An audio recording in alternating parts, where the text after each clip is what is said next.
Hola, muy buenas tardes. Bienvenidos a nuestra segunda conferencia en el marco de Madrid Tutor y la ética del cuidado y festejando los 80 años de nuestro colegio. En esta ocasión nos van a acompañar el doctor Mauricio Rodríguez y la doctora Diana Vilar y van a presentar la conferencia ¿Por qué las vacunas son una alternativa para mitigar la pandemia? El doctor Mauricio Rodríguez Álvarez estudió medicina en la Facultad de Medicina de la UNAM y el programa de maestría y doctorado en ciencias bioquímicas en esa misma universidad. Es profesor del Departamento de Microbiología y Parasitología de la Facultad de Medicina de la UNAM y conduce la serie Hipócrates 2.0 en Radio UNAM y es vocero de la Comisión Especial de la UNAM para COVID-19. Es padre de familia de la comunidad del Colegio Madrid en preescolar. La doctora Diana Vilar Comte es médico por la UNAM, con maestría en epidemiología, coordinadora de epidemiología hospitalaria en el Departamento de Infectología del Instituto Nacional de Cancerología, profesora de la UNAM, investigadora nacional y miembro de diversas asociaciones médicas, exalumna, madre de exalumno del colegio y miembro activo de la Asamblea de Asociados del colegio. Los dejo con Diana y con Mauricio. Bienvenidos y comenzamos. Hola, ¿qué tal? Buenas tardes, muchísimas gracias por la invitación. Siempre es un gusto participar con ustedes y gracias a Mauricio, que hoy es, como en otras ocasiones, la otra parte de esta conversación. Que en celebración, conmemoración de los 80 años del colegio, diera un repaso, una pequeña semblanza de lo que fue mi paso y de lo que es mi paso por el Colegio Madrid. Primero quiero decirles que pues para mí el colegio ha sido siempre como una extensión de mi casa, porque yo no tenía ni siquiera 2 años cuando iba en tranvía a lo que era el Colegio Madrid en Avenida Revolución. Y en ese colegio siempre encontré gente que era, pues como yo, como mi familia, que era muy parecida a lo que yo vivía en mi casa. Entonces yo siempre me sentí acogida, querida, cuidada. Y algo que me parece que es fundamental, yo en el colegio esencialmente me consideré una persona feliz. Yo tengo muy gratos recuerdos de mis primeros años en el colegio. Eh, Esta gente que siempre estaba para ti, que te buscaba ayudar, donde hice amistades, de las cuales algunas perduran al día de hoy.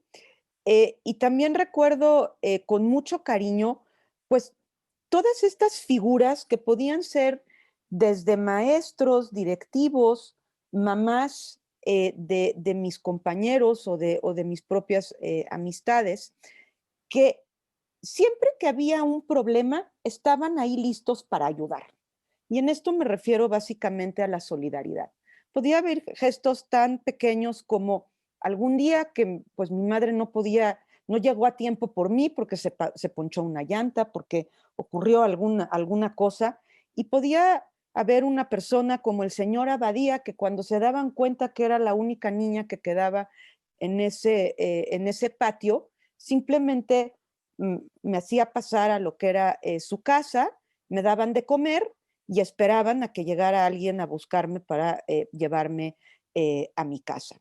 De igual manera yo lo viví, lo correspondí hacia otras gentes, con esas figuras en un momento adultas mientras yo era niña, y uno de los ejemplos era, por ejemplo, cuando se iniciaron las verbenas, ¿no? Que uno de los motivos principales fue para recaudar fondos para becas de gente que venía exiliada de Chile, Argentina. Y esto pues siempre ha sido un modelo a seguir. O de esta gente que ante la adversidad simplemente aparecía una mujer que se parecía a mi abuela o a mis padres y me daba un abrazo y me ayudara en lo que fuera necesario. Esta es la parte como más emotiva que ha sido importante en mi vida, pero también quiero decir que pues yo sí considero que el colegio a mí me formó de una manera íntegra, me ayudó a ser una persona honesta, me ayudó a ser una persona capaz, que me dio muy buenas bases y que me dio buenas bases que hasta el día de hoy me siguen siendo útiles y que son herramientas que he podido compartir y utilizar a lo largo de la vida.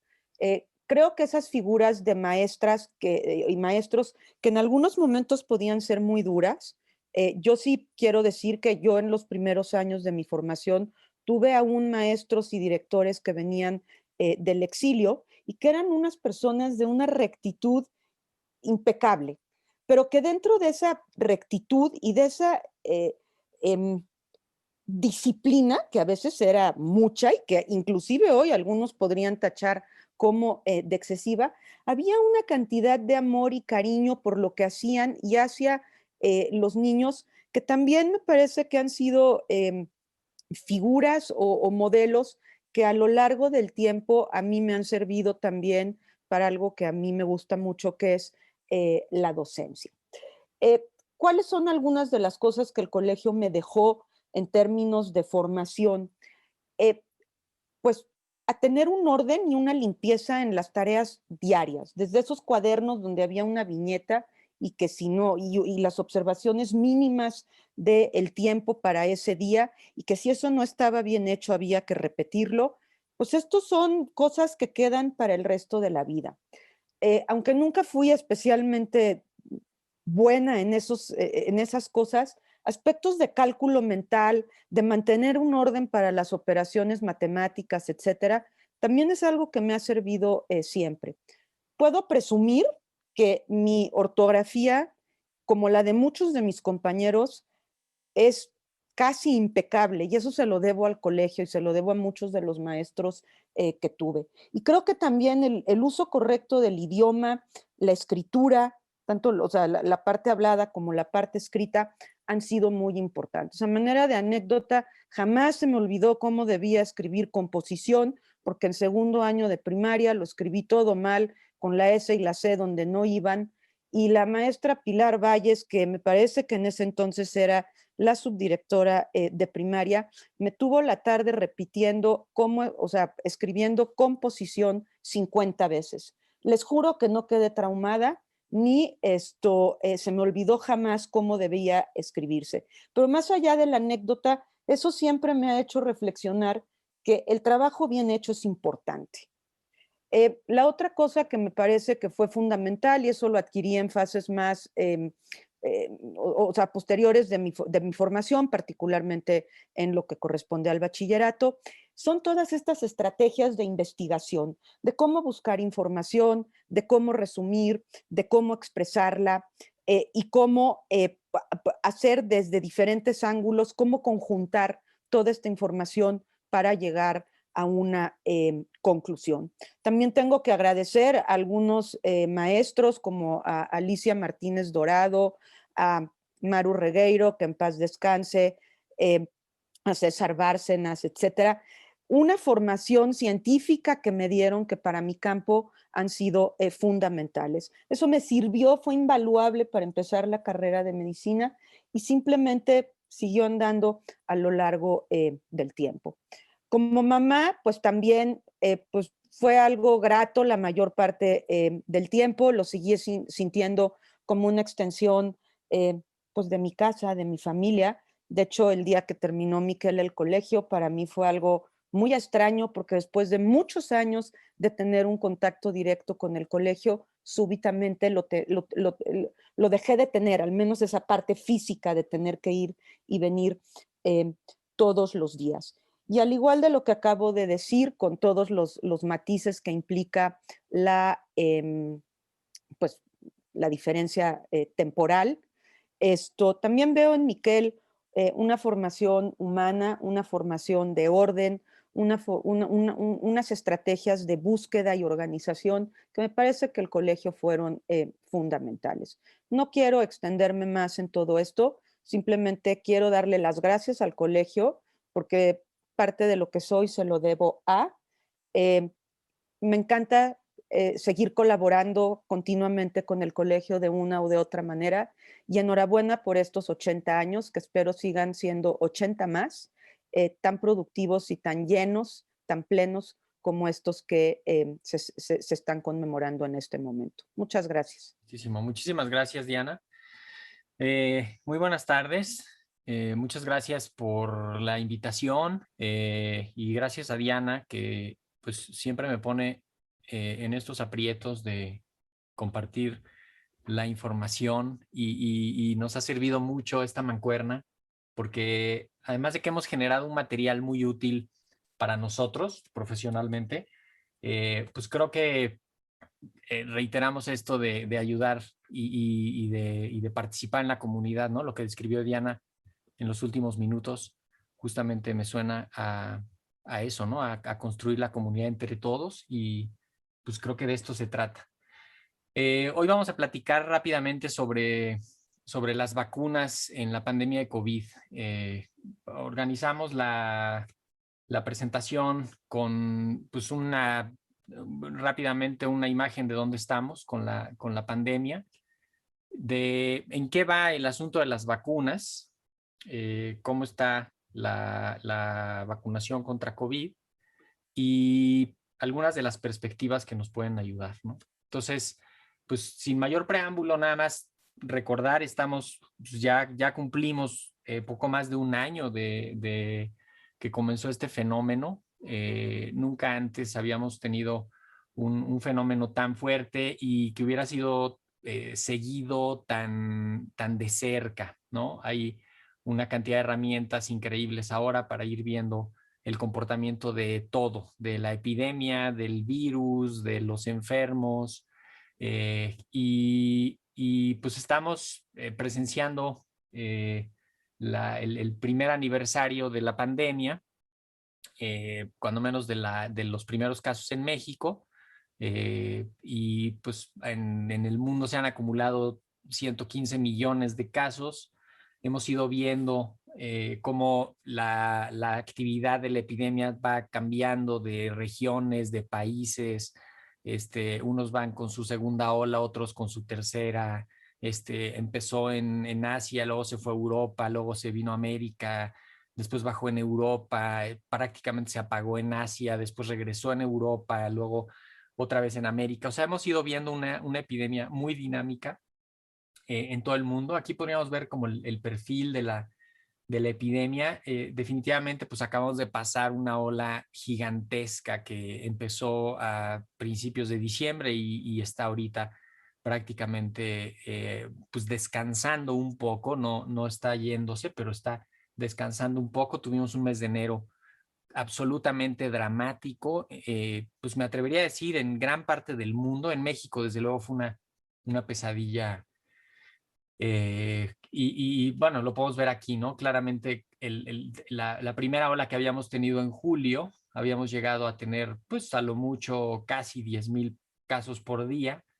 Y en lo que tuvimos en enero llegamos a tener pues 18,000, casi 20,000 casos en un solo día. Durante varios días se acumuló una ola de daño muy importante. Ahorita va disminuyendo. Un poco parece que estamos empezando a ver la estacionalidad y la circulación del virus, ¿no? La epidemia de México pues es un universo como de pues casi 6 millones de personas que están entre confirmados, negativos, sospechosos, y hemos visto una ola de destrucción tremenda, ¿no? 188,000 defunciones directamente diagnosticadas como COVID, pero el año pasado vimos un exceso de mortalidad de 326,609 muertes, más de las que esperábamos para un año regular.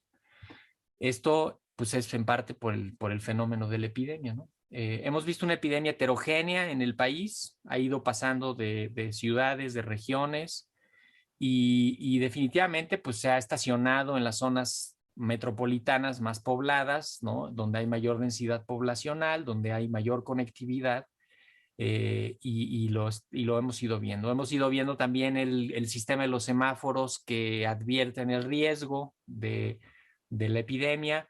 Esta es la imagen del semáforo actual. Tenemos pues una cantidad importante de estados en amarillo que digamos tienen un riesgo pues relativamente, no voy a decir bajo, pero tiene un riesgo leve.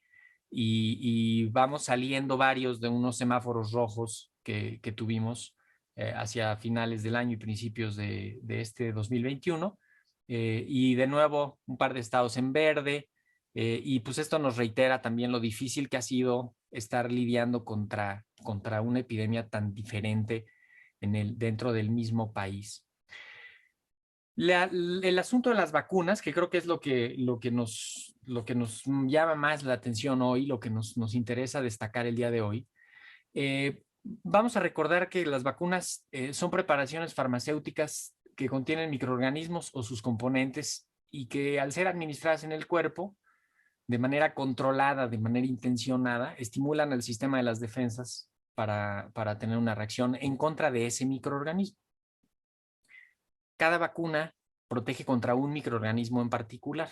Y pues hay de muchos tipos de vacunas, ¿no? Vacunas que contienen material genético, vacunas que contienen el virus o la bacteria viva atenuada o que no es capaz de causar infección, virus o bacterias inactivadas por algún método químico o algún fragmento del virus o de la bacteria, o unas que llamamos de vectores virales, que son como caballos de Troya en los que en un virus metemos los genes de otra enfermedad y administramos ese virus para que meta esos genes y se haga lo que ahí está, la información que ahí está y se haga una respuesta contra eso que se introdujo.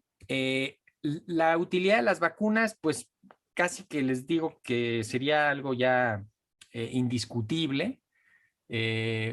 Cuando vemos las gráficas del número de casos de varias enfermedades, aquí seleccionamos 5, pero hay varias otras enfermedades en las que se ve que hay una actividad de la enfermedad muy fuerte en las poblaciones y en cuanto comienzan a utilizarse las vacunas, pues disminuye de manera muy importante el número de casos de esa enfermedad, ¿no? La difteria, hacia la década de los 40. La polio, después de los 50 empezaron a entrar las 2 vacunas disponibles y prácticamente se está acabando.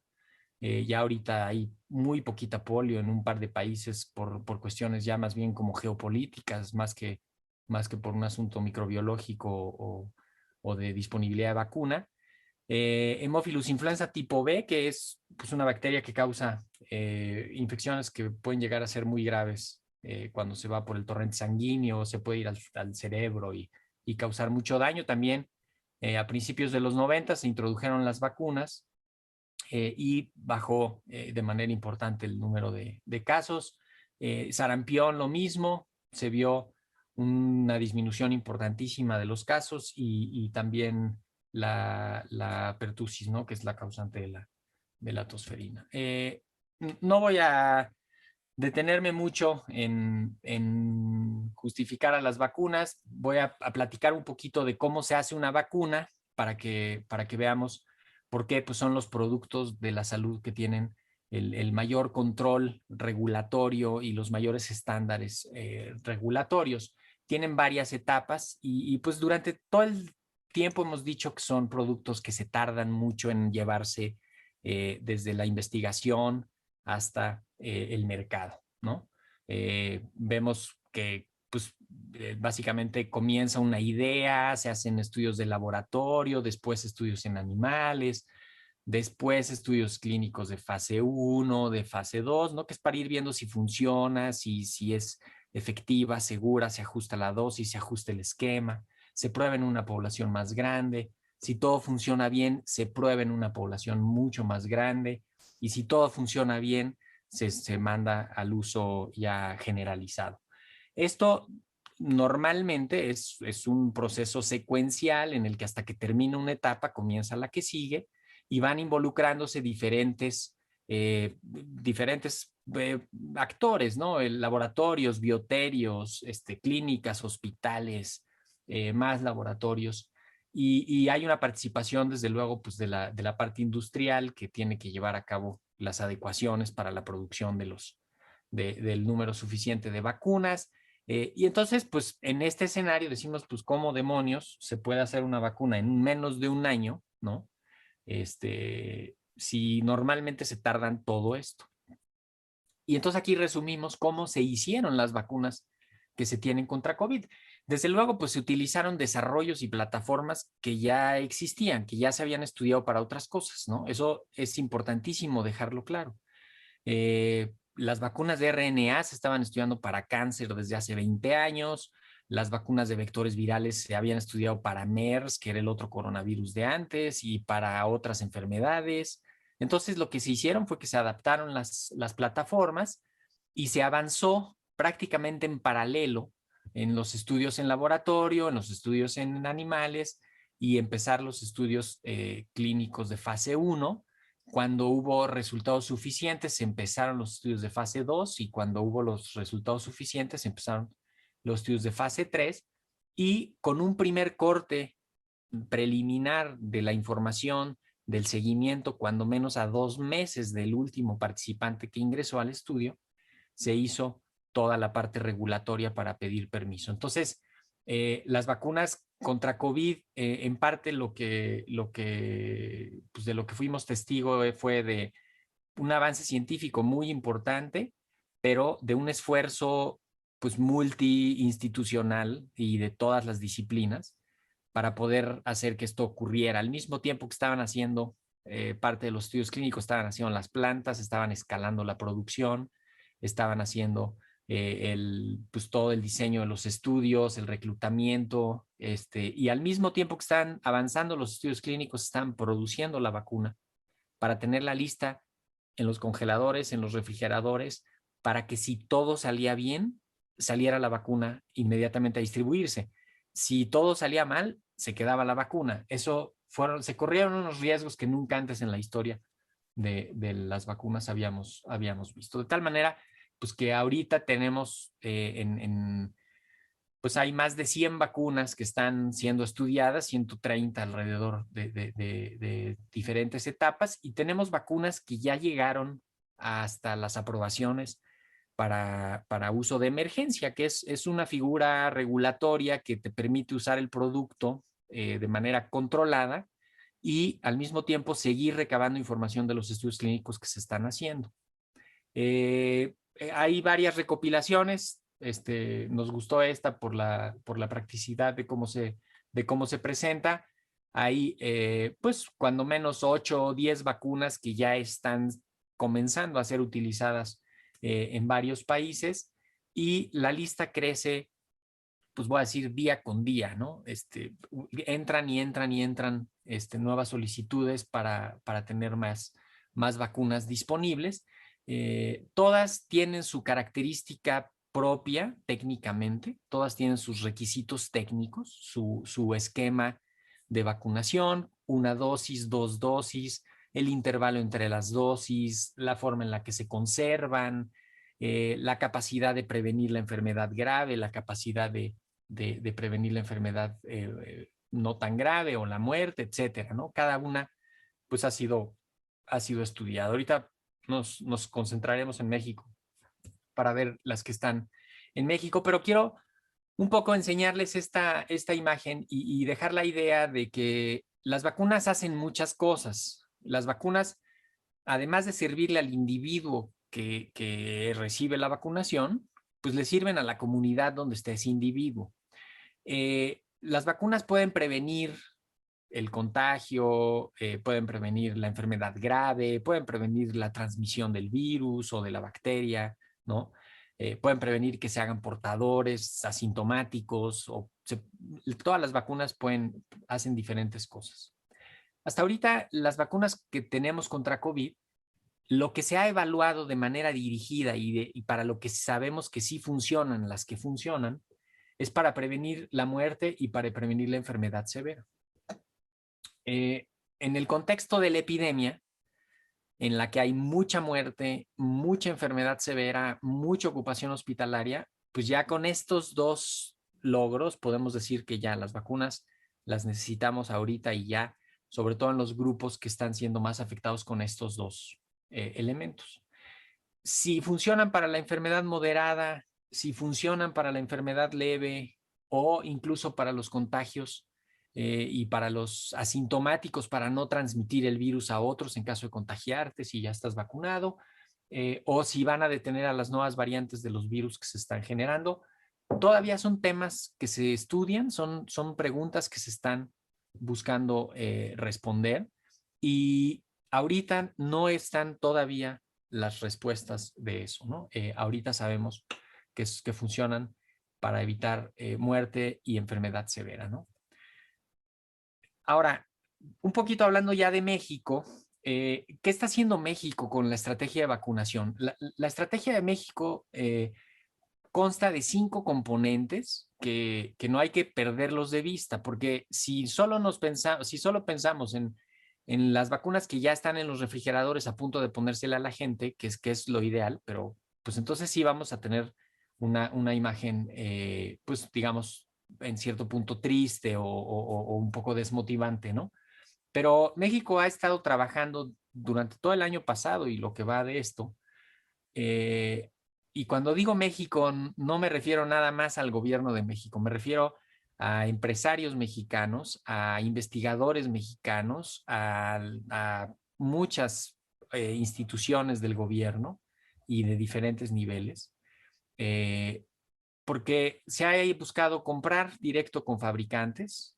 Nos hemos anotado en la iniciativa COVAX, que es una iniciativa que agrupa a a organismos internacionales, la Organización Mundial de la Salud, UNICEF, la Organización de las Naciones Unidas, y fuentes de financiamiento, filantropía y gobiernos de muchos países para garantizarle vacunas a los 90 países más pobres del mundo, ¿no? A los países de medianos y de bajos ingresos.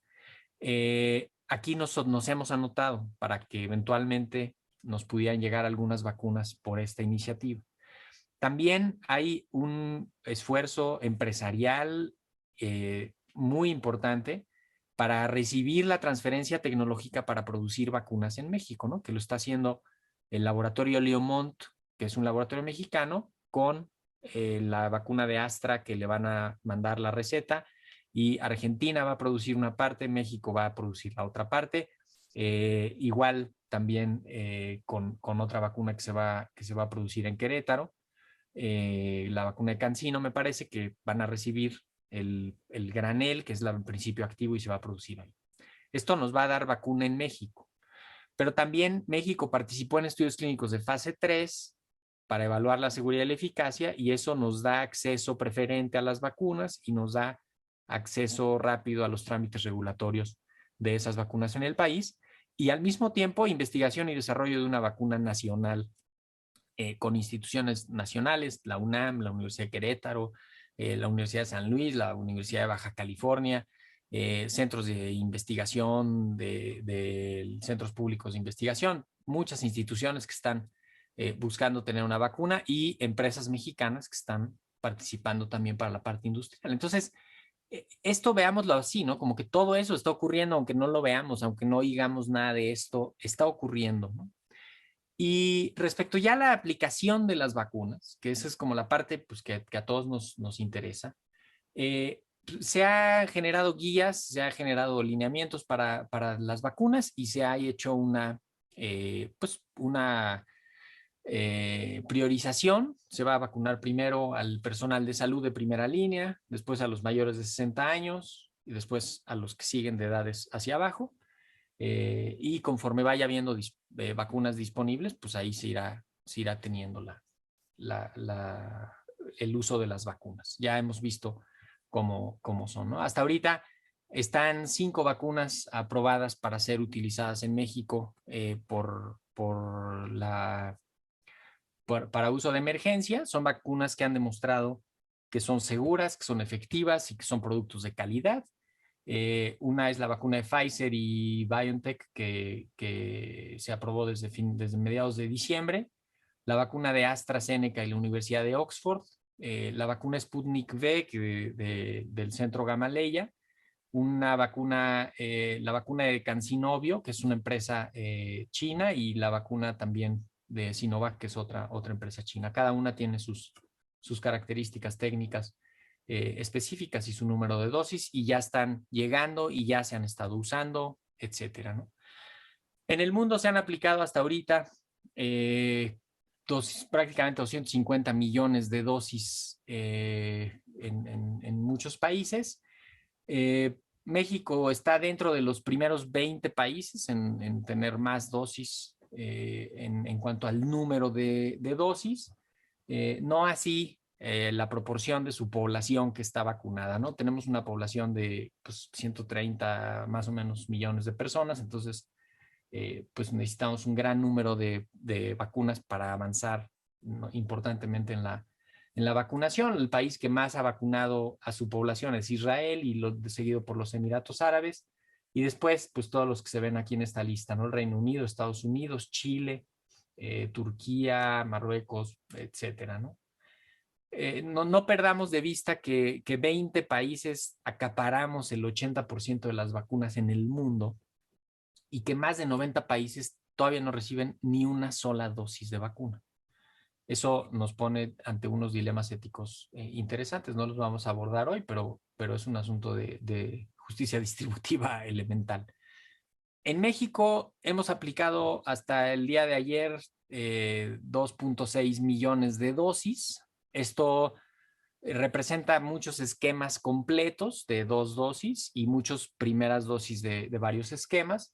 Se han recibido hasta ahora pues, prácticamente 4.7 millones de dosis, o sea que pues, nos faltan 2 millones de dosis que se van a estar aplicando, y cada semana están llegando más vacunas. Seguramente este número va a ir subiendo, este número también va a ir subiendo conforme haya mayor disponibilidad, ¿no? La vacuna que más hemos recibido es la de Pfizer-BioNTech, que la empezamos a recibir desde diciembre, y después Sinovac, la vacuna de Astra y la vacuna Sputnik, y van a empezar a llegar, y ya están también la vacuna de CanSino, pues que se van sumando al inventario y a la utilidad, ¿no?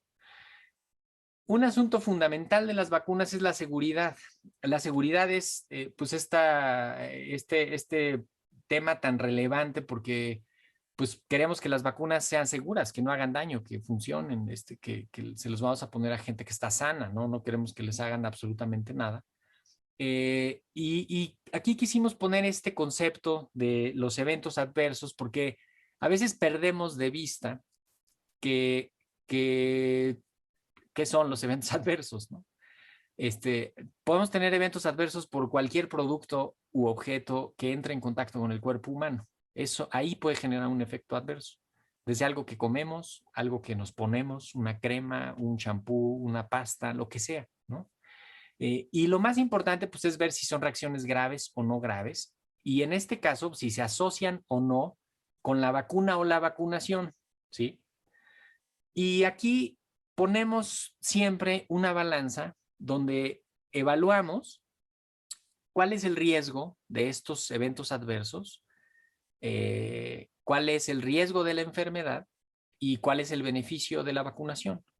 Y entonces, pues simplificándolo, pensamos en que el riesgo del que estamos hablando es que te dé COVID grave, que te puede mandar al hospital y te puede matar, o que puedes contagiar a los más vulnerables, que les puede pasar eso. Y el beneficio de la vacunación, pues es que no te dé o que no dé esa enfermedad y que no se produzca el daño, ¿no? Las vacunas contra COVID han sido evaluadas en estudios clínicos enormes. No se les ahorró ni una sola etapa del desarrollo ni de la evaluación. Más o menos ha habido más de 50,000 participantes en los estudios clínicos que han recibido los productos experimentales, y ahorita ya vemos pues, casi 250 millones de personas que han recibido ya los productos aprobados. La mayoría de las reacciones que están descritas para las vacunas son reacciones locales en el sitio o relacionadas con la inyección, y reacciones sistémicas leves relativamente inespecíficas que son pues, básicamente fiebre, fatiga, náusea, dolor de cabeza. Todo esto, digamos, en términos generales, en los primeros 5 días es cuando pasa esto, generalmente a las 24 horas de la vacunación. En varias de las vacunas, lo que se describe más de reaccioncitas adversas son en la segunda dosis más que en la primera dosis, pero prácticamente todas se resuelven con medicamentos básicos para el dolor o para la fiebre. La gran mayoría no requieren hospitalización, prácticamente no dejan secuelas. Y es importante destacar que ningún estudio clínico de los que ha habido se han suspendido por eventos adversos o por asuntos de seguridad, y ningún producto se ha retirado por algún asunto de seguridad tampoco. Y es poco probable que haya daños a largo plazo. Esto lo digo porque hay una inquietud de que qué va a pasar en 20 años con las vacunas que estamos poniendo ahorita. Las vacunas generalmente no causan daño a largo plazo. El principal daño que pudieran causar se puede ver en los primeros 50 días. Por eso les pidieron 60 días de evaluación de la seguridad antes de entrar a las agencias regulatorias. Es muy poco probable que haya daños a largo plazo, y aún así, por estarse estudiando todavía, se van a seguir viendo. Algunas preguntas ya como de perspectivas: ¿qué vacuna me pongo? ¿Cuál es la mejor vacuna que me puedo poner? Pues la mejor es la que se usa y la que se usa correctamente, ¿no? La mejor vacuna es la que se ponen. Hay que tomar en cuenta que estamos frente a un fenómeno mundial, que hay desabasto mundial y que no podemos elegir las vacunas como muchas veces estamos acostumbrados con otros productos, ¿no? Nos paramos en el pasillo de las leches o de los cereales y vemos una gran cantidad de productos y escogemos el que mejor nos acomoda. Ahora no puede ser así con las vacunas. Y hasta ahora lo único que hay es que se van a poner a través de planes de gobierno, incluso de planes nacionales de gobierno, no de planes estatales, ¿no? Los gobiernos nacionales son los que están comprando las vacunas. Es fundamental incrementar la disponibilidad de las vacunas. Se están estudiando varias estrategias: la intercambiabilidad, que es poner diferentes productos para completar los esquemas. Hay cuando menos 3 estudios en varios países que están evaluando esto. Reducir la dosis, en la cantidad de dosis, en el número de dosis, para poder ampliar la disponibilidad de vacunas. Extender el tiempo entre la primera y la segunda dosis para poder alcanzar a cubrir con la primera protección a un mayor número de personas, y después darles la dosis de refuerzo todavía dentro de un periodo que esté estudiado, que siga funcionando. O incluso en algunos países que ya están evaluando seriamente y están, creo que, a punto de implementar una estrategia de solo dar una dosis de las vacunas en las personas que ya tuvieron COVID, ¿no? Que puede ser también muy útil. Además de las transferencias tecnológicas para la producción, para que se produzca la vacuna en varios lugares. ¿Qué podemos esperar de la vacunación? Pues ya lo empezamos a ver en Israel, en algunos lugares en Estados Unidos. Disminuye el número de casos graves en poblaciones de riesgo. Disminuirá también el número de contagios. Nos va a permitir tener una epidemia manejable, una epidemia que podamos detectar rápido a los casos, a sus contactos, un poco como la primera etapa de la epidemia, que es mucho más manejable que esta cosa muy complicada, muy amplia. Las indicaciones para la vacunación: esta es una información que nos preguntan mucho. ¿Qué tengo que hacer para vacunarme o cómo estar? Quizá lo primero pues es considerar que estar en un estado de salud adecuado, no estar cursando en ese momento con una enfermedad aguda o que alguna enfermedad crónica esté descompensada, ¿no? Que eso es importante. Suena como muy obvio, pero pues la gente tiene que prepararse el día de la vacunación para desayunar bien, tomar agua, ir al sitio de la vacunación, estar en los tiempos y con las precauciones que se necesitan. Hemos visto sitios de largas filas, de cortas filas, ¿no? Y vigilar después las reacciones los siguientes días a la vacunación para poder reportar y para poder actuar a tiempo. Existen muy poquitas contraindicaciones. Una es antecedente de choque anafiláctico. Esta gente que tiene unas reacciones muy fuertes, alérgicas, que ha estado prácticamente al borde de la muerte por alguna reacción. haber tenido una reacción a la primera dosis, quizá se evaluará no poner la segunda dosis. Embarazo y menores de 18 años, porque básicamente no hay mucha información todavía de esto. Y sí se puede usar con alergias a medicamentos, alimentos, con enfermedades crónicas, con inmunosupresión, con enfermedades autoinmunes, con cáncer. Todo esto siempre y cuando la persona esté en un estado de salud más o menos adecuado, que no esté cruzando por una agudización. Y las indicaciones para después de la vacunación, creo que eso es importantísimo, son como las de antes de la vacunación. Necesitamos continuar con las medidas de protección. Necesitamos seguir usando cubrebocas en el espacio público, al estar enfermo, al convivir con un enfermo, tener higiene de manos y etiqueta respiratoria, evitar contagios, prevenir complicaciones, evitar riesgos en sitios cerrados, lugares concurridos, contacto cercano, no descuidar las otras vacunas, ¿no? Que se tienen que poner los menores de 6 años, los adolescentes, los adultos, las embarazadas, los adultos mayores, todos tienen que seguir con sus vacunas, porque si no, pues vamos a tener otros problemas. Ya lo habíamos presentado la vez anterior de sitios de información confiables. Hay mucha gente trabajando pues para tratar de tener información confiable.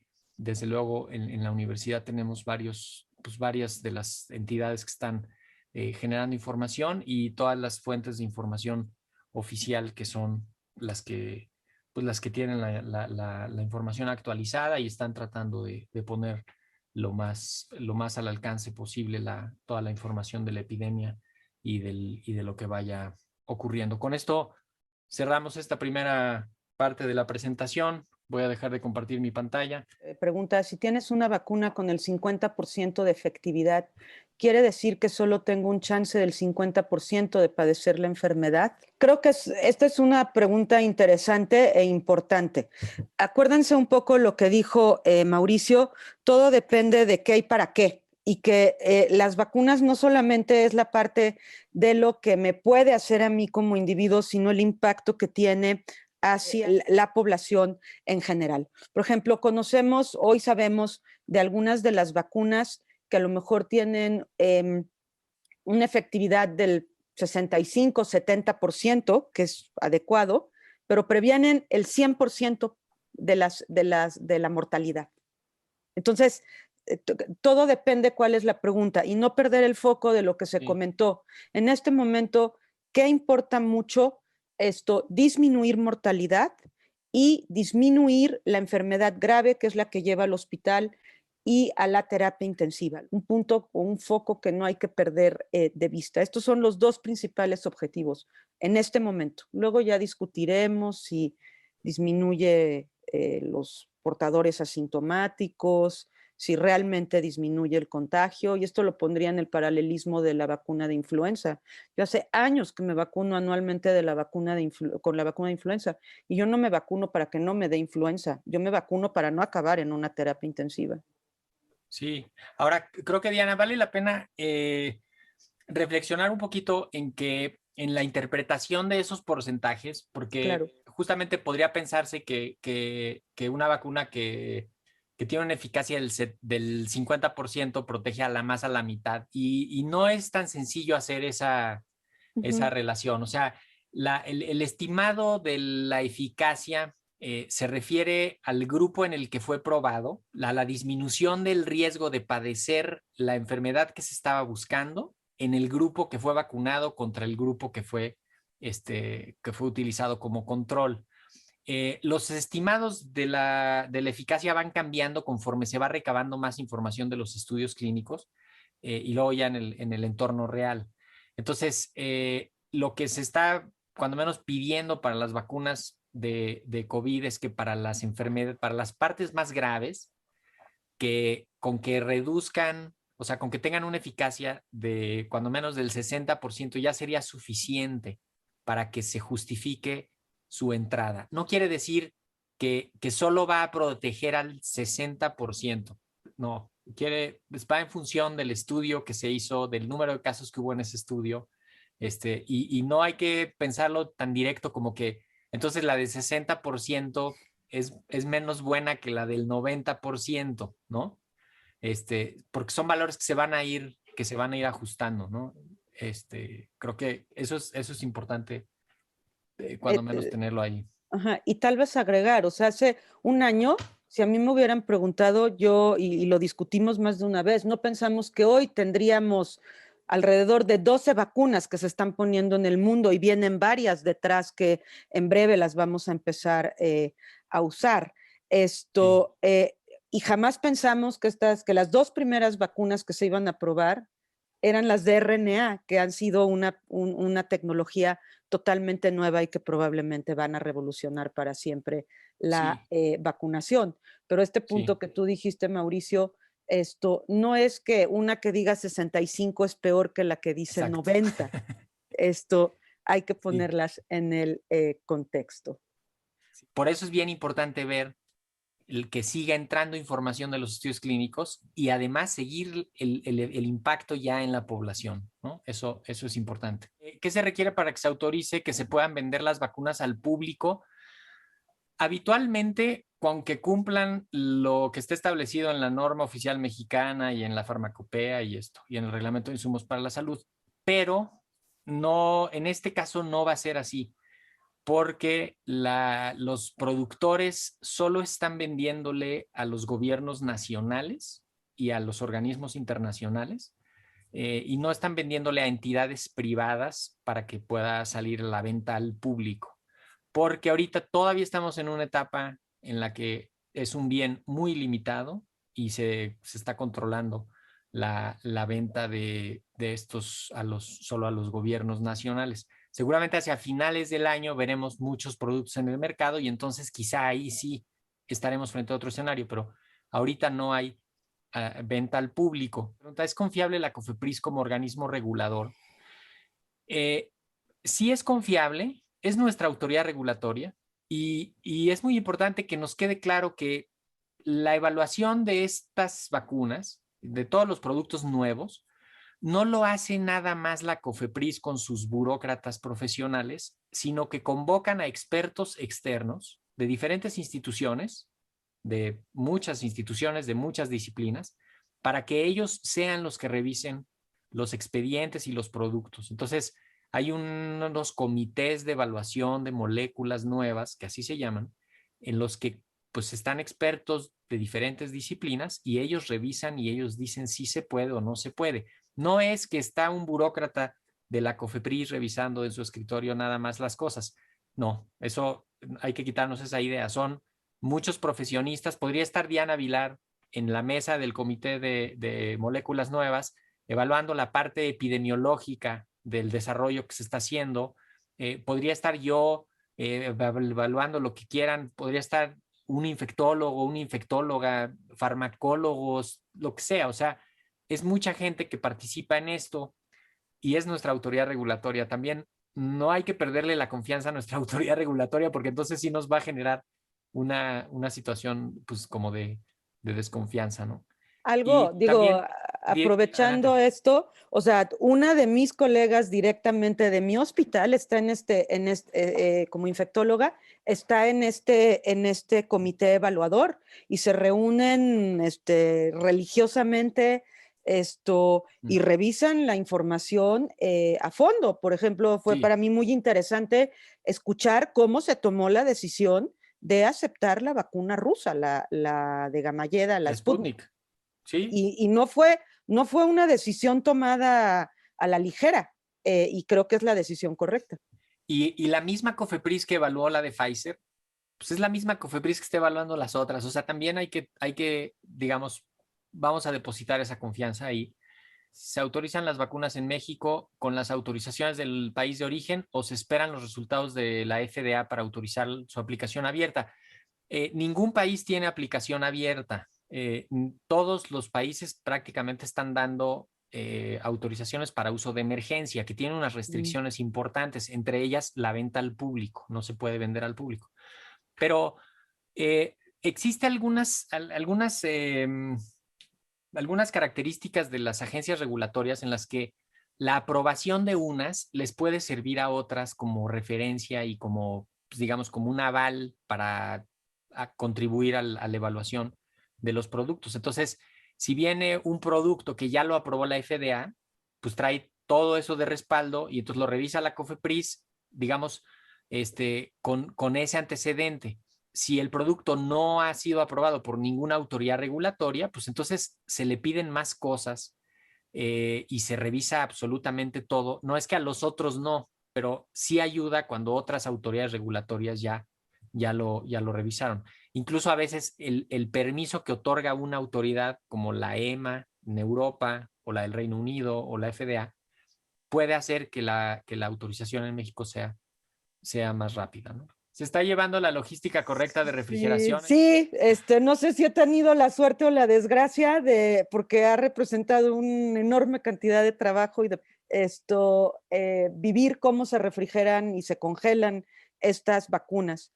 Les puedo asegurar con la mano, con mis dos manos en el fuego, que las vacunas se están refrigerando adecuadamente. Quiero decirles que parte de toda la tecnología de las vacunas, o sea, amén de que sea de RNA, que sea de adenovirus, etcétera, la cantidad de innovación tecnológica que hay en cómo se empacan y cómo se distribuyen es impresionante. Y me consta, no tengo ninguna duda, ni tengo ninguna duda de la gente que lo está haciendo. Y cómo dependiendo de los empaques, si se quedan resguardadas en algún sitio, como puede ser mi hospital, o bajan del avión y se van directamente, se distribuyen en diferentes contenedores y se van directamente a las alcaldías, cómo se distribuyen al interior de la República, etcétera. Y volviendo a eso, ¿por qué no están a la venta? Porque esto es un asunto de seguridad nacional y requiere una vigilancia estrecha. ¿Cuándo se estima que estén disponibles las vacunas contra COVID-19 para las edades de primaria? Todavía se están estudiando, todavía no se usan en pequeños, se están llevando a cabo los estudios clínicos. Probablemente hacia finales del año veremos resultados de las vacunas en los menores de 16 años y en función de eso se irán tomando decisiones de si se van a usar o no ahí, ¿no? Me También, gustaría agregar algo ahí, sí, Diana, Mauricio. sí. Algo que, o sea, es importante. Hemos tenido relativa suerte que los niños se han visto poco afectados en esta epidemia. O sea, se pueden infectar, pero se afectan poco por un lado y además hemos visto que no son transmisores tan eficientes como podría haberse pensado en un inicio. Pero no perdamos el foco en el sentido que eventualmente los niños se van a tener que vacunar, porque si no podríamos estar trasladando una enfermedad eminentemente de adultos, olvidarnos de que se tienen que vacunar los niños y luego en la edad adulta regalarles o darles una enfermedad que no quisiéramos que existiera. Y esto hay algunos ejemplos en la literatura, como podría ser la hepatitis A, ¿no? Tener una hepatitis A a los 30 años no es una buena idea. Y la otra es que también hay experiencias diversas de cómo se van modificando los grupos en donde se prueban las vacunas. Ya hay estudios, como dijo Mauricio, que se están ahora haciendo en niños de alrededor, en adolescentes básicamente, y seguramente en próximos meses se harán en niños de primaria. Sí, es recomendable que se regrese a clases presenciales antes de que se vacune a los alumnos. Sí. Eso, pues, ¿qué les decimos ya? Pues yo sí estoy de acuerdo y voy a poner dos o tres cosas. En este momento tenemos muchos instrumentos, tenemos muchos elementos de cómo podemos prevenir la transmisión de la COVID-19 y hemos entendido cómo se transmite esta infección. Entonces, lo que necesitamos tener son planes de regreso a las escuelas. Las escuelas, igual que todos los hospitales y otros centros de trabajo y hasta las mismas casas, van a tener que cambiar el cómo funcionan. Nosotros como humanos hemos tenido y vamos a tener que cambiar el cómo convivimos, etcétera. ¿Qué necesitamos? Tener escuelas con espacios abiertos, escuelas con salones bien ventilados, escuelas que no estén atiborradas de niños dentro del mismo salón. Y algo que podríamos también pensar son los medidores de CO2, de dióxido de carbono, en donde indirectamente nos pueden decir qué tan bien o qué tan mal ventilada está un espacio. A mayor concentración de dióxido de carbono, la ventilación está siendo mala y es algo que podemos utilizar como una medida indirecta para ello. Y creo que después de un año es indispensable que los chicos regresen a clases porque esto está teniendo un impacto, digo, no solamente sobre los chicos, o sea, el impacto sobre la salud mental está siendo muy importante, pero los más pequeños han perdido mucha de la capacidad de socialización y eso es algo que se tiene que recuperar. Sin además tampoco, o sea, no dejar de decir que la forma en cómo enseñamos actualmente ha cambiado completamente y esto va a quedar, o sea, llegó para quedarse. Habrá cosas que las haremos presenciales, las otras las haremos en línea. Entonces, sí es recomendable que regresen a clase y se tendrá que valorar, por ejemplo, si el grupo de maestros como un personal, ¿cómo le llaman? Esencial, debe ser vacunado también prontamente. Sí, y regresar, ¿no?, a la idea que hemos estado poniendo mucho de la primera ronda de vacunaciones para bajarle el riesgo a los que les está yendo peor en la COVID, ¿no? Entonces, con que tengamos vacunados pues tal vez a los abuelitos de los niños, pues capaz que ya pueden regresar los niños a las escuelas, ¿no? Porque, digamos, donde está pegando más fuerte, ya está protegido y entonces ahí te permite tener una epidemia más manejable. O sea, no necesariamente un caso positivo en la escuela tiene que ser el fin del mundo, ¿no? Porque pues vamos a tener forma de identificar y de manejar y de atenderlo. Y lo primero es sacar del riesgo a los que les está yendo peor. ¿Cómo se define y se calcula la eficacia y la eficiencia de las vacunas y qué implicación tiene de los valores? No sé, tengo un número que me parece útil para decirlo. La eficacia de las vacunas se calcula en los estudios clínicos en los que se está haciendo. Entonces, pues es en función de lo que ocurre en esa población que está participando en ese estudio clínico. Así se calcula la eficacia de las vacunas. Por ejemplo, una vacuna en la que en el grupo placebo hubo 63 casos en 5,000 personas y en el grupo vacunado hubo 18 casos en 5,000 personas, ahí la interpretación de esos números, más allá del cálculo, es que hay 72% menos casos en el grupo vacunado que en el grupo placebo.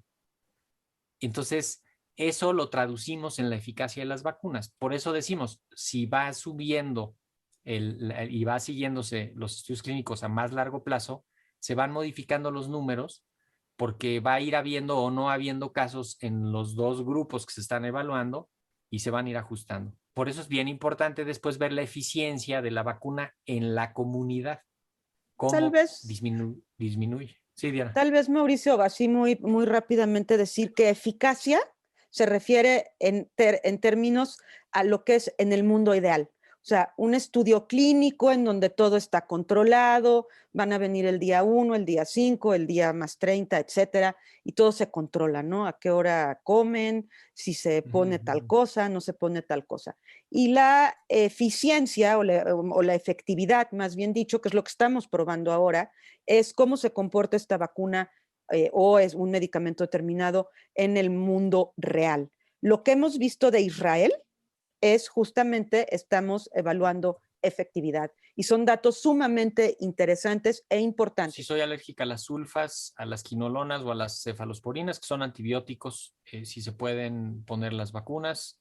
Sí, no hay ninguna contraindicación para hacerlo. Es bueno saberlo. De hecho, o sea, en cualquier centro de vacunación que sea moderadamente serio, es una de las primeras preguntas que se tiene que hacer. Antecedentes de alergias.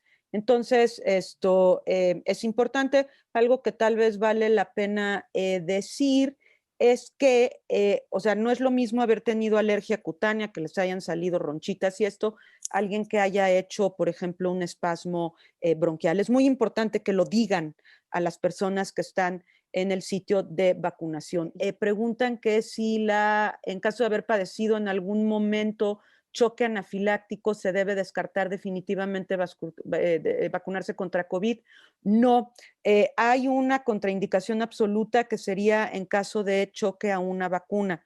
Y les puedo decir, la semana pasada vacunamos a alguien ahí en el hospital con antecedente de choque anafiláctico a camarón y a no me acuerdo qué otra cosa, y lo que hicimos es tener todo listo por si acaso. Todo funcionó bien, no hubo que poner nada adicional. En un centro de vacunación tiene que haber las medidas necesarias para justamente una reacción alérgica grave. En eso consiste la autorización para uso de emergencia, ¿no? En que se tiene que tener ciertas medidas a la hora de usarlas para poder reaccionar rápidamente en caso de algún contratiempo. Pregunta si se pueden combinar dosis de vacunas diferentes. Pone el ejemplo, primera dosis de Astra, segunda dosis de Sputnik, pero imaginémonos cualquiera de las que tengan dos dosis que fueran combinadas, ¿no? Pues bueno, en principio, desde el punto de vista científico, no tendría por qué haber ningún problema. La mayoría de las vacunas lo que hacen es estimular al sistema inmune para hacer anticuerpos contra un pedacito del virus, y casi todas las vacunas buscan que sea el mismo pedacito del virus, ¿no? Que es la proteína espícula esta que tiene afuera el virus, que la ven los anticuerpos. Entonces, como ocurre con otras vacunas, pues, varias, la de sarampión, la triple viral y otras que te puedes poner una vacuna y luego ni modo, concluyes el esquema con otra y sigue siendo efectivo.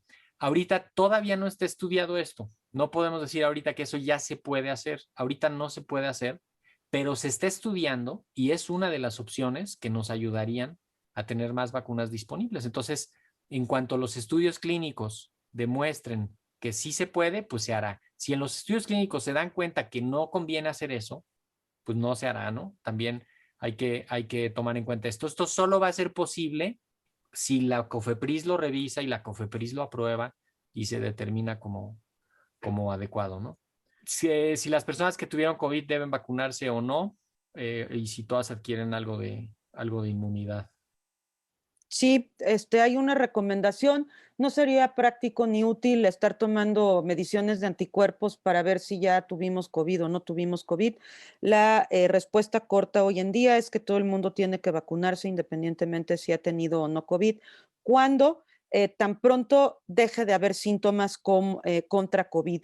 Aquellos que hayan tenido COVID, una de las cosas que se está explorando también es que es muy probable que aquellos que tuvieron COVID con una sola dosis sea suficiente. Se están haciendo estudios al respecto y se está explorando esto. Y esto también, como dijo Mauricio, nos ayudaría a tener un mayor número de dosis disponibles.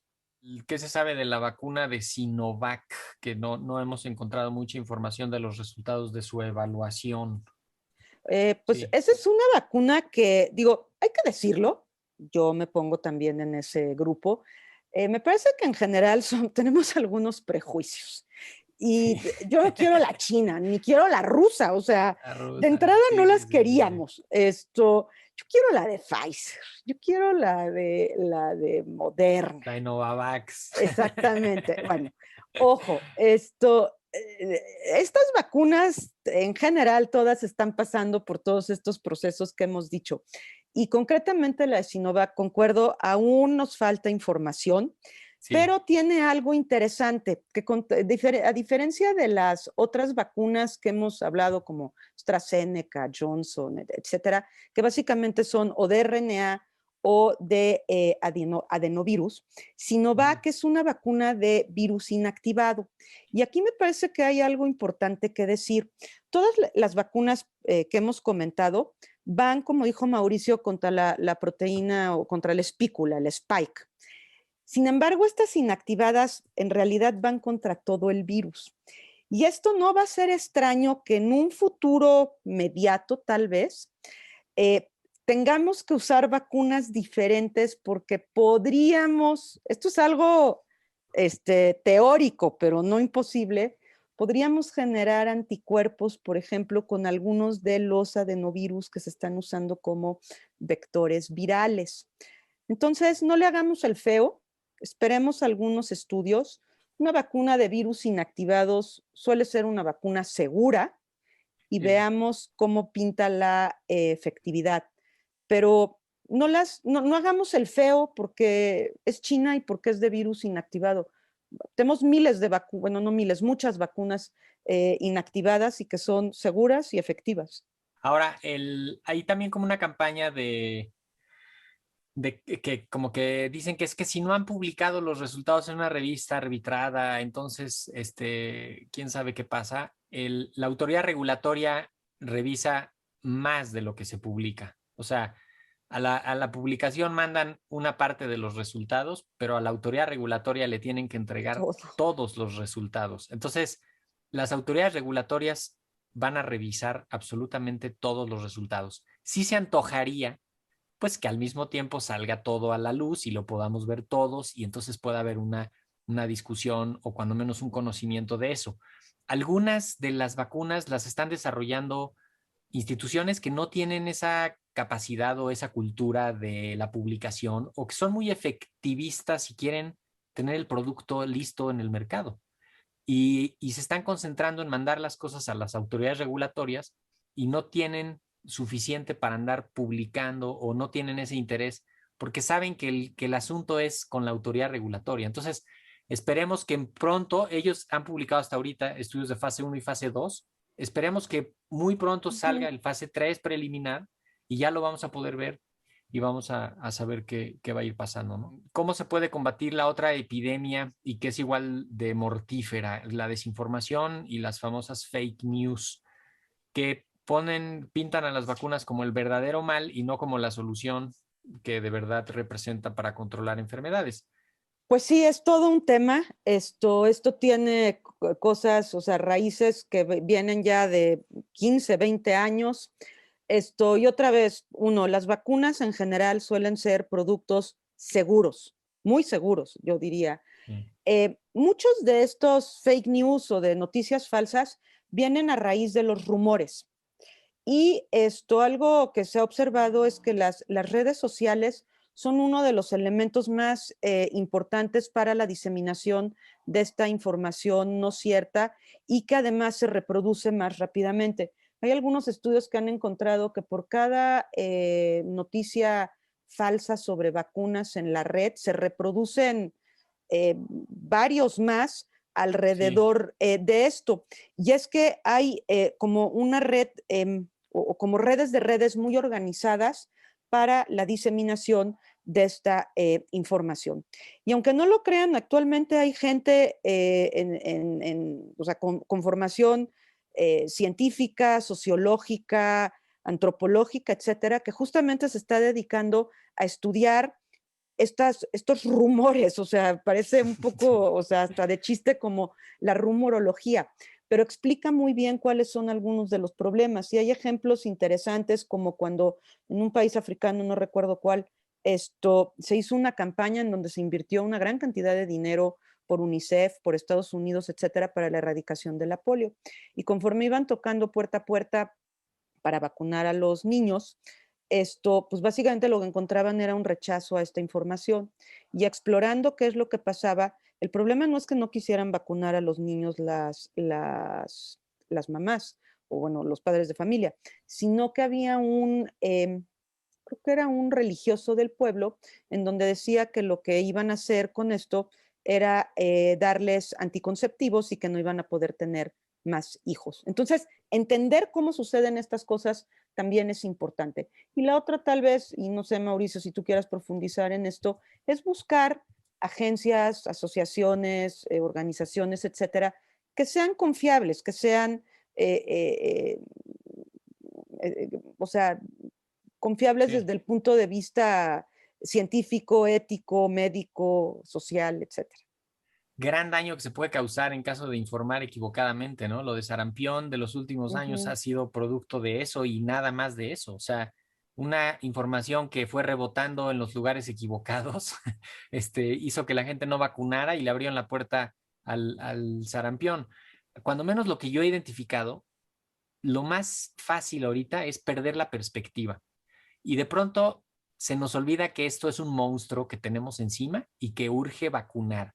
Y que si la vacuna no es exactamente tan efectiva como queremos, bueno, con que sea lo suficientemente buena la podemos usar. O sea, tenemos un problema gigantesco. Necesitamos esta herramienta, sumarla a las otras herramientas para esto, ¿no? Y justamente la COFEPRIS y las autoridades regulatorias están trabajando para garantizar que esto sea, pues que sean vacunas seguras, que sean vacunas efectivas, que sean vacunas confiables, y con eso tenemos que pues estar, ¿no? O sea, yo creo que sí hay un momento de tener confianza, porque si no tenemos esa confianza, podemos generar otro problema más grande. ¿Qué tiempo es el adecuado para ponerse la vacuna si se tuvo una bronquitis o algún tipo de enfermedad previa? Rápido, yo comentaría que pues una vez que la enfermedad está estabilizada, si quieren, si pueden esperarse una semana, 2 semanas, pero que ya no haya datos de enfermedad aguda, se pueden vacunar sin mayor problema, ¿no? Eso es como parte de lo que decíamos de que esté estable. Esta pregunta me interesa también ponerla porque va de la mano de lo que platicamos de la refrigeración, de que ahora en estos días la FDA aceptó cambiar un poco las condiciones de almacenamiento de la vacuna de Pfizer para que pueda estar no necesariamente en ultracongelación, sino en congelación regular e incluso en refrigeración. Esto es producto de estudios de estabilidad que hicieron y de estudios en los que demostraron que la vacuna sigue estando bien en esas condiciones. ¿Por qué se tardaron en sacarlos? Pues porque lo primero era sacar la vacuna en las condiciones que inicialmente habían pensado. Luego ya hicieron estudios para demostrar la estabilidad y ya vieron que esto que sí se puede. Y esto seguramente va a facilitar el manejo de esta vacuna, que ha sido la más retadora, ¿no, Diana? Pues En yo estos les tiempos. voy a decir, o sea, yo casi ya tengo un affair con la vacuna de Pfizer porque pues la he visto en todas sus presentaciones, desde que viene empaquetada y llegan los camiones de DHL hasta la aplicación en el brazo y en el mío propio. Esto, la vacuna de Pfizer es una vacuna bien inteligente porque la podemos mantener en 3 escenarios diferentes de temperatura. Y bueno, y ahora además tenemos esta facilidad de lo que ha dicho Mauricio, de que podemos tener en ultracongeladores no, o sea, un poco más comerciales, no tan Sí, sofisticados. Pero la vacuna esta de Pfizer, lo que es bien interesante es que, o sea, llega liofilizada en unas cajitas maravillosas, perfectamente controladas y que además puede durar ahí hasta 5 días. Lo hemos corroborado, con sondas de temperatura, etcétera, etcétera. Y una vez que la sacamos de la ultracongeladora y la ponemos en una hielera o en un refrigerador normal, sin diluirla, puede durar otros 5 días. Estamos hablando de temperaturas de 2 a 8 grados. Eso sí, una vez que se diluye y cada frasquito trae 5 dosis, necesitamos aplicarla en un lapso de 6 horas. Entonces, o sea, sí es una preparación inteligente en sí, sí, función sí. de cómo yo la puedo manejar, cosa que, por ejemplo, la Sputnik pareciera que es más sencilla, que no requiere temperaturas de congelación tan complejas, pero tiene el inconveniente de que si la tengo a -20, una vez que la saco no la puedo, o sea, ya no la puedo regresar a ninguna otra temperatura. Puede estar a -20, a -50, pero una vez que la saco de esa temperatura, la tengo que aplicar. Y eso tiene otros retos de distribución. Son algunos puntos y en relación a esto, a partir de que la población está vacunada con distintas vacunas de distintas tecnologías y laboratorios, pues es información que está en camino y deberemos esperar a ver qué es lo que pasa. Pero otra vez, Sí, ¿con cuál me vacuno? Con la que haya. con ¿Por la que qué? haya. Y Porque necesitamos sí, disminuir el monstruo. si hay alguna variable que surja a partir de la población que está siendo vacunada con distintas vacunas de distintas tecnologías y laboratorios, este es un escenario real que sí puede ser, que por ir poniendo varias vacunas diferentes y tal, y algunas poblaciones que todavía no se están vacunando, pues que ahí siga circulando el virus. Y quiero vincular esto con un comentario de que recordemos que la vacuna no es 100% de protección, o sea que no debemos de tener este exceso de confianza, en parte porque si vuelve a circular mucho virus y ya hay gente vacunada, ahí sí estaríamos ejerciendo una presión selectiva sobre los virus que estén por ahí, y eso sí podría generar variantes virales que eventualmente podrían ser un poquito más peligrosas. Pero la idea final, y con esto te voy a pedir que hagas el último comentario, Diana, es que no tenemos que bajar la guardia. Tenemos No. que ya haber incorporado las medidas básicas de cuidado para que podamos tener una situación de reaperturas ordenadas, un número de enfermos manejable, saber identificar rápido dónde están los enfermos, sus contactos, aislar, evitar complicaciones y poder ir reactivando la vida hacia lo que queremos regresar. Y con eso me parece que pues las vacunas nada más hay que verlas como algo que viene a sumarse poco a poco a esto, a este gran esfuerzo que llevamos haciendo, ¿no? O sea, ¿Con qué cierras, Diana? yo creo que esto es fundamental. O sea, nosotros empezamos 2020 siendo unos y terminamos 2020 siendo otros. Y yo creo que hay una serie de cosas que han cambiado para siempre en nuestras vidas. O sea, esto es un antes y un después. La magnitud de esto en todos los escenarios en los que vivimos, pues nos ha marcado como personas. Y yo les pregunto y lo dejo en el aire, ¿alguno de ustedes piensa volver a viajar en avión sin un cubrebocas, por ejemplo? Y conste, todo el mundo piensa que el avión es un lugar muy insalubre. Y ojo, no es cierto, porque por regulación aeronáutica, los aviones tienen este recambio de aire por hora y lo cumplen. Ahora, cuando se convive con 200 personas durante 5, 6 o más horas, pues desde luego a veces no siempre se alcanza a cambiar, a recambiar todo el aire y podemos estar respirando el aire de los vecinos. ¿Ustedes creen que estamos en condiciones de un futuro inmediato, de meter 25 personas en una de nuestras casas porque tenemos muchas ganas de ver a nuestros amigos y convivir? Pues no, tenemos que ver cómo vamos a ir conviviendo de 8 en 8 o de 10 en 10 con todo abierto, y si tenemos frío, pues habrá que taparse. Son cosas que finalmente nos han cambiado. Yo como médico, y lo hemos dicho muchas veces en el hospital, o sea, nos avergüenza pensar hace poco más de un año cómo usábamos los cubrebocas como médicos. Éramos unos cochinos. Nos poníamos el cubrebocas para ver ciertos enfermos de riesgo y lo traíamos guardado en las bolsas y lo sacábamos y nos lo poníamos. O sea, nunca más vamos a volver a ver enfermos sin cubrebocas. Esto es una realidad. ¿Saben de antivirales que sean efectivos contra el COVID-19 como el Tamiflu contra la influenza? Esto es urgente tenerlo. Hay investigación que está desarrollándose. O sea, hay que decir que se han probado varias cosas. El Remdesivir, pues bueno, es un antiviral que ahí está, pero no acaba de funcionar porque es caro, porque es intravenoso. Y la realidad es que no es lo eficaz que quisiéramos que fuera. Tenemos esta cosa de los anticuerpos monoclonales que está totalmente fuera del contexto de nuestro país. Y sí, efectivamente es algo en lo que hay mucha gente trabajando, pero es urgente porque necesitamos tener algo como el Tamiflu, en que cuando se detecte un problema como estos, antes de que ocurran las complicaciones, esto se pueda dar y cortemos cadena de contagios, la gravedad de la infección, etcétera, etcétera, etcétera. Si las personas que tienen insuficiencia cardíaca o problemas cardíacos, insuficiencia renal, se deben de vacunar, sí. O sea, de hecho, en el Plan Nacional de Vacunación se estableció que aquellos que fueran comórbidos son de los primeros que tienen que vacunarse. Esas son las personas que tienen más riesgo de tener una enfermedad grave por SARS-CoV-2. Entonces, sí se tienen que vacunar, sin miedo. Buenísimo.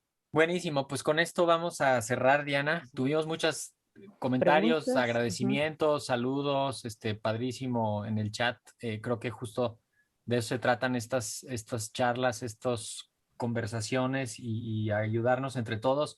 Diana empezó hablando justamente de todos los años que lleva siendo parte de esta comunidad y pues nos acaba de demostrar por qué está en esta comunidad y cómo se le hace para ir tejiendo a la comunidad. Así que pues aquí estamos y muchísimas gracias por invitar a hacer estas cosas. Nada más quisiera decirles muchas, muchas, muchas gracias.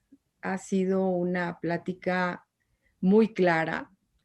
De verdad, gracias por su trabajo, gracias por su pasión. Muchas gracias, como siempre, por su ayuda incondicional, por ayudarnos a hacer comunidad y por toda su experiencia y conocimiento que nos hace caminar hacia una sociedad más segura y mejor. Gracias de verdad a los dos.